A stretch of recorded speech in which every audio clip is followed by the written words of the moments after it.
myself and the disabled community over here in WA, we hear talking about people living with COVID, but the fact is that disabled people die with COVID.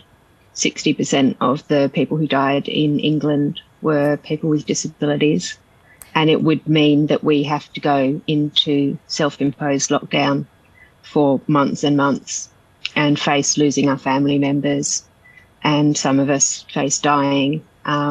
So I'm very relieved. I'm very relieved that we're going to be able to put some extra time and some extra money into building up our hospitals and getting everyone to that third booster dose, so that we're reducing the pool of people that COVID can move among. Sarah, just on that 60% figure that you quoted from the UK, those were figures from 2020, which was pre-vaccines. And of course, it's a devastating statistic nonetheless. But we are 2 years into the third year of the pandemic now, where there is widespread vaccine coverage. I mean, how long do you want to see that border remain closed for? I certainly don't think it's an indefinite thing. But if we look at what's happening over East, people are dying, and there are lots of people who are dying. And Scott Morrison seems to be okay with that because it's not as bad as it is overseas. I don't think it has to be a sacrifice that we need to make.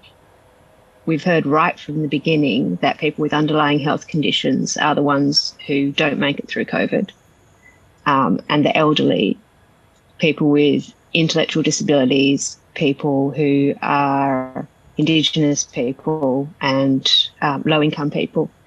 And I really think our government needs to value all of us, not just the people who can afford the medicines and afford to go and buy the RAT tests. And that's what I see Mark McGowan doing, keeping a promise to keep us safe.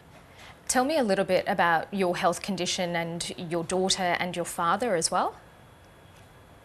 We have Ehlers-Danlos syndrome. Our bodies don't make collagen properly, and collagen is the main protein building block in your body. So lots of parts of our body are very weak, like our tendons and ligaments and our blood vessels and hearts.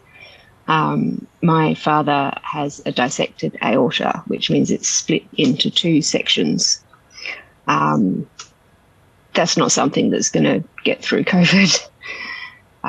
So yeah, it's a difficult condition that we live with every day, and it feels difficult being devalued as part of, the vulnerable group who don't seem to really matter. What do you say to people separated from their families who are really upset by this decision from the WA government? I think we need to see how it's going to roll out in terms of the more compassionate access. Mr. McGowan was very clear that he didn't want to keep families apart, and that he wanted to make sure that we had less of those heartbreaking stories where people are not able to see their children and their parents and things. So I guess I would put my trust in him following through with that.